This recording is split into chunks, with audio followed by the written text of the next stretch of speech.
Zero Dark 30. Okay, so the plot of Zero Dark 30 takes place just after 9/11, and it follows a 10-year manhunt of Osama bin Laden, and it focuses on this one character played by Jessica Chastain, who basically forces her whole life into finding this man. And from the off, I wasn't never a big fan of Catherine Bigelow's other work. The Hurt Locker got a lot of critical buzz, but to me, it just wasn't my cup of tea. And this has been getting a lot of Oscar buzz as well, like The Hurt Locker did as well, so I was very trepidatious going into this film, because it's not the sort of film that really usually clicks with me. I'm going to say right now, it's an absolutely phenomenal masterpiece of a film. Chastain absolutely steals it as a character. In a way, she kind of even reminded me of Rachel McAdams from Morning Glory, and for completely different reasons. I mean, but the way that they kind of force themselves into their roles, into this character who's absolutely their job means the world to them, and it kind of just gave me that sense of that she was really into her role, and this was all that she was focusing on. The film is as much about her character as it is for the hunt of Osama bin Laden. I mean, her character starts off as this really, like, kind of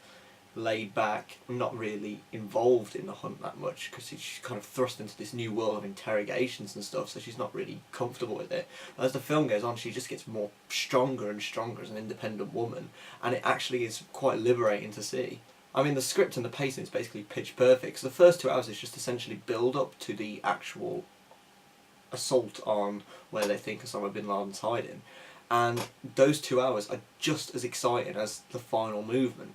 And it's a strange thing, because you never are bored when it's literally just people could be talking in rooms about where he could be, it could be just them figuring out stuff, but it's done in a way that's kind of snappy and quick, and it just breezes past these 2 hours and a half. I think what's great though is the final movement is incredibly tense, even though you know the outcome of the situation.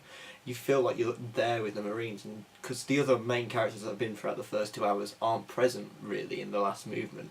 You really feel like you're isolated in this situation, and it's a really effective filmmaking technique that makes you feel like you're with these people on the hunt. But I think what I commend for it most is how Catherine Bigelow does a way of not glorifying war at all, but actually making you feel sympathetic. And I mean, because some directors can really glorify war when they're trying to really put a point across of how it's not a situation you want to be in, but this film really is a way to kind of sympathise with the troops, and she does it in such an effective way that she has to be commended for that. So overall, I'm going to give Zero Dark 30 a 5 out of 5. I literally cannot think of any problems with it. I mean, it's the filmmaking on all levels is just spectacular. The acting is spectacular.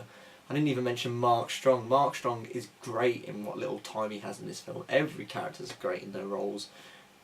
If Jessica Chastain is not nominated for an Oscar, what is going on? But this film is phenomenal, and I definitely check it out.